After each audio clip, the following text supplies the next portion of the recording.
नमस्कार दोस्तों, आप सभी का स्वागत है मेरी इस नई वीडियो में। बारिश लगातार 3 दिनों से रुकने का नाम ही नहीं ले रही थी। पूरा आसमान काले बादलों से ढका हुआ था। हवा इतनी ठंडी थी कि खिड़कियों के बंद होने के बाद भी उसके झोंके घर के अंदर महसूस हो रहे थे। हम उस घर में सिर्फ 5 दिन पहले ही आए थे। देवेंद्र को वो घर बहुत पसंद आ गया था। घर इतना बड़ा था कि कम किराए में आजकल मिलता कहाँ है। उसने खुश होकर कहा। मैंने उस समय कुछ भी नहीं कहा, लेकिन सच ये है कि जैसे ही मैंने उस घर के अंदर कदम रखा तो मुझे अजीब सी बेचैनी शुरू हो गई। उस घर की दीवारें हमें देख रही हो। पुराना 2 मंजिला घर था, लंबा बरामदा था, लकड़ियों की सीढ़ियां थी और घर के बिल्कुल आखिरी हिस्से में एक था बंद कमरा, जिसके पास जाते ही अजीब ठंड महसूस होती थी। मैंने उस दिन देविंदर से कहा था, ये पीछे वाला कमरा बहुत अजीब लग रहा है। देविंदर हंस पड़े। पुराना घर है यार, इसलिए। शायद वो सही थे, या शायद ना भी हो। हम दोनों बहुत बड़ी गलती कर चुके थे। हमारे साथ हमारी 4 साल की बेटी सिया और 3 महीने की बेटी रिया भी साथ थी। शिफ्ट होने के बाद शुरू के 2-3 दिन नॉर्मल थे, लेकिन तीसरे दिन से सिया बदलने लगी। वो पहले बहुत बोलती थी, घर में दौड़ती रहती थी, लेकिन अब वो अक्सर चुपचाप पीछे वाले कमरे के पास जाकर खड़ी हो जाती है, जैसे किसी का इंतजार कर रही हूँ। एक शाम मैं किचन में काम कर रही थी, तभी मैंने देखा सिया उसी कमरे के सामने बैठी मुस्कुरा रही थी। मैंने पूछा, क्या कर रही हो यहाँ पर बेटा? वो धीरे से बोली, बेबी सो रहा है मम्मा। मैं हल्का सा हंसी। कौन बेबी? उसने कमरे की तरफ इशारा किया। वो अंदर वाला बेबी मम्मा। उसकी आवाज सुनकर मेरी मुस्कान गायब हो गई। मैंने तुरंत उसका हाथ पकड़ा और अंदर ले आई, लेकिन उस रात मैं पहली बार सच में डर गई। करीब रात के 1 बजे अचानक मेरी आंख खुल गई। कमरे में अजीब सा सन्नाटा था, सिर्फ बाहर बारिश की आवाज आ रही थी। तभी मुझे बहुत धीमी आवाज सुनाई दी, सी सी सो जा। इस बार मैं सीधा उठकर बैठ गई। पहले मुझे लगा शायद कोई सपना होगा। अगले ही पल फिर वही आवाज आई, सो जा वरना मम्मी नाराज हो जाएंगी। इस बार पूरी तरह जाग चुकी थी मैं। वो आवाज किसी औरत की थी, बहुत ही धीमी, बहुत ही ठंडी, और वो घर के अंदर से आ रही थी। मैंने देवेंद्र को जगाने की कोशिश की, लेकिन वो गहरी नींद में थे। मैं धीरे धीरे बिस्तर से उतरने लगी, कमरे से बाहर झांका।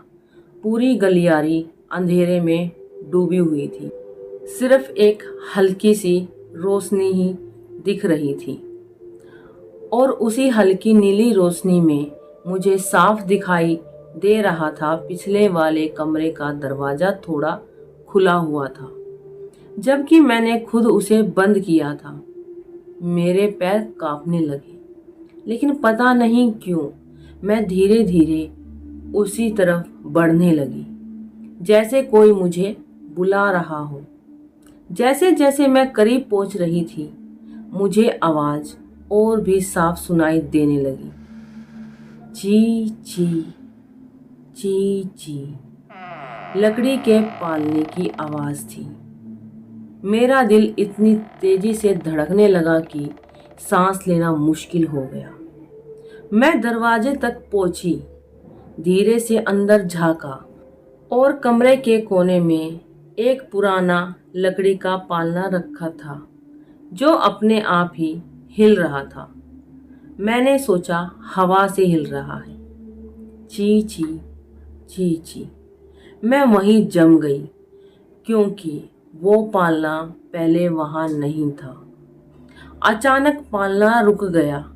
पूरा कमरा शांत हो गया और अगले ही पल मुझे महसूस हुआ जैसे कोई बिल्कुल मेरे पीछे कोई खड़ा हो। मेरी सांस अटक गई। मैंने धीरे धीरे पीछे मुड़कर देखा, लेकिन वहां कोई नहीं था।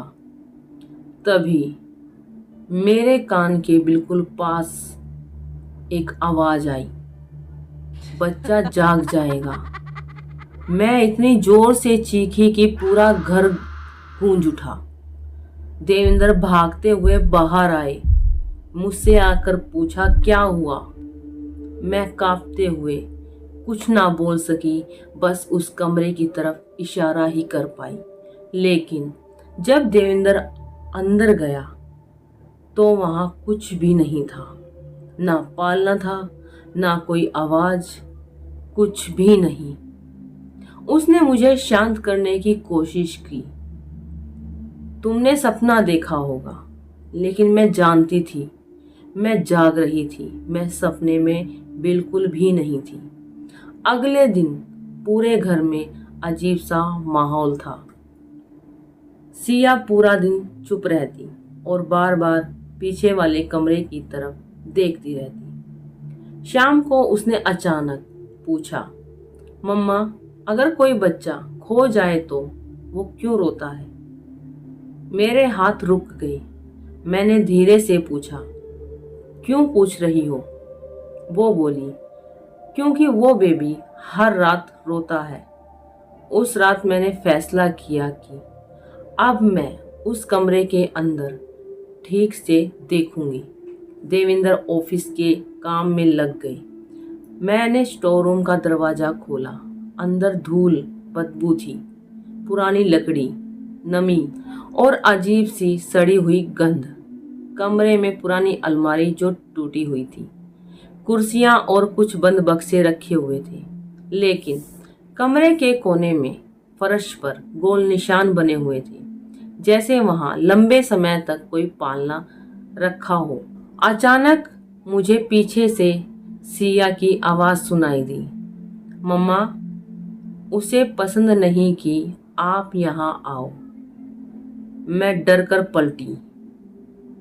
दरवाजे पर सिया खड़ी थी, लेकिन वो मुझे नहीं देख रही थी। वो कमरे के कोने में रखी किसी चीज को देख रही थी और मुस्कुरा रही थी।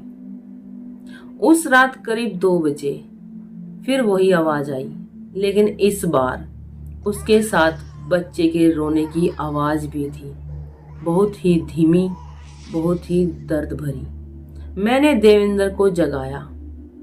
सुनो। इस बार देवेंद्र भी उठकर बैठ गए थे। उसने भी वो आवाज सुनी थी। दोनों धीरे धीरे हम कमरे से बाहर निकलने लगे। पूरा घर ठंडा हो चुका था, इतना ठंडा कि सांस से धुआं निकल रहा था। पिछले वाले कमरे का दरवाजा खुला हुआ था और अंदर इस बार सच में पालना रखा था। हम दोनों ने अपनी आंखों से देखा। पालना अपने आप ही हिल रहा था और कोई बहुत धीमी धीमी आवाज में लोरी गा रहा था। देवेंद्र धीरे धीरे अंदर गए।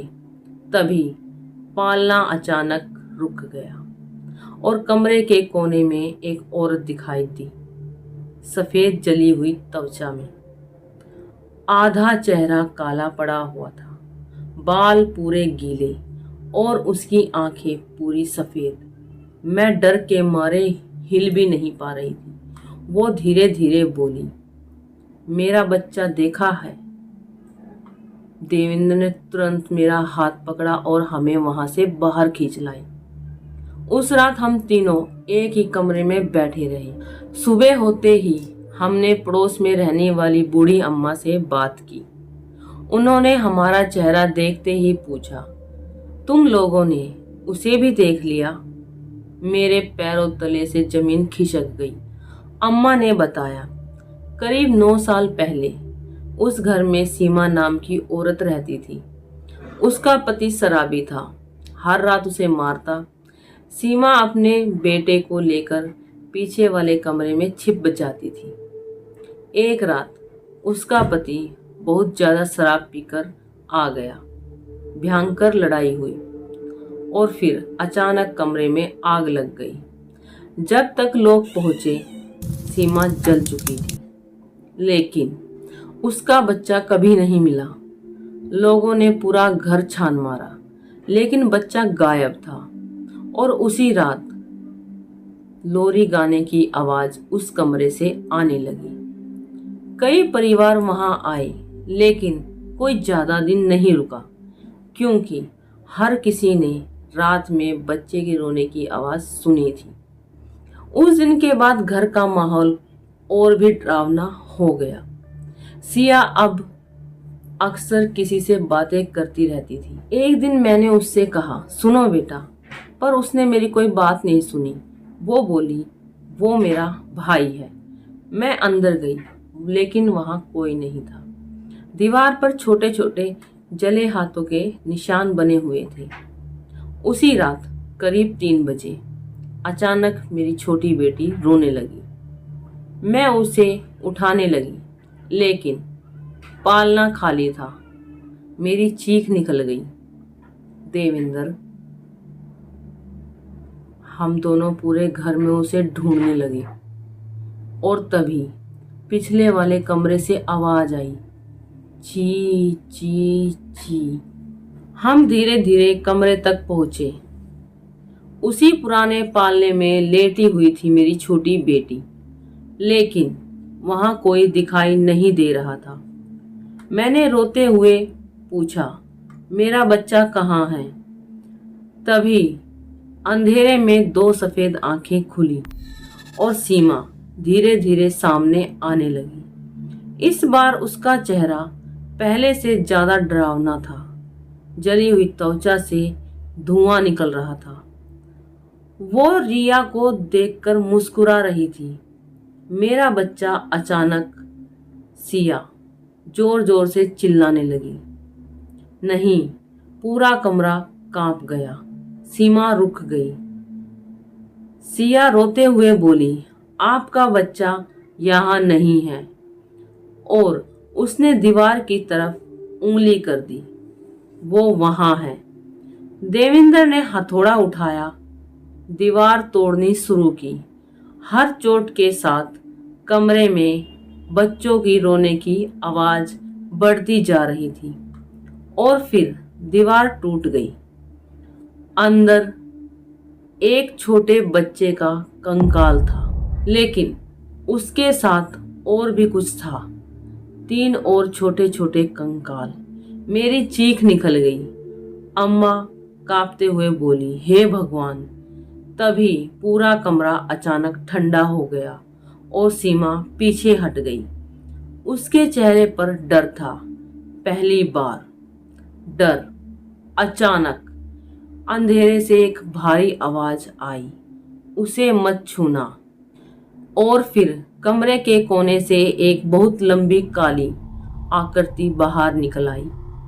इतनी लंबी कि उसका सिर छत से टकरा रहा था। आंखें पूरी सफेद थी, हाथ असामान्य रूप से लंबे थे और उसके शरीर से बच्चों के रोने की आवाजें निकल रही थी। सीमा कांपने लगी। वो रोते हुए बोली, मैंने सिर्फ अपने बच्चों को ढूंढना चाहा था। तभी वो काली चीज हंसी, बहुत धीरे, बहुत डरावनी। अब मुझे समझ आ गया था कि असली खतरा सीमा नहीं है, कुछ और है जो बच्चों को चाहता था। अचानक वो चीज धीरे धीरे मेरी बेटी की तरफ बढ़ने लगा। मैं भागकर उसे पकड़ने गई तो मेरे कमरे की सारी लाइटें बंद हो गई थी। पूरा घर अंधेरे में डूब गया और अंधेरे में बहुत सारे बच्चों की हंसी की आवाजें गूंजने लगी। अचानक सन्नाटा हो गया। लाइट्स वापस आ गई। रिया गायब। मैं पागलों की तरह चीखने लगी, लेकिन सिया ने धीरे धीरे कमरे के कोने की तरफ इशारा किया। वहां दीवार पर छोटे छोटे हाथों के निशान बने थे और उसमें से एक निशान ताज़ा था, जैसे अभी अभी बच्चे ने बनाया हो। उसके नीचे धीरे धीरे खून के शब्द उभरने लगे और उस पे लिखा था, अब ये भी हमारी है। अगर आपको ये वीडियो पसंद आई हो तो वीडियो को लाइक करना, शेयर करना और सब्सक्राइब करना मत भूलना। नमस्कार।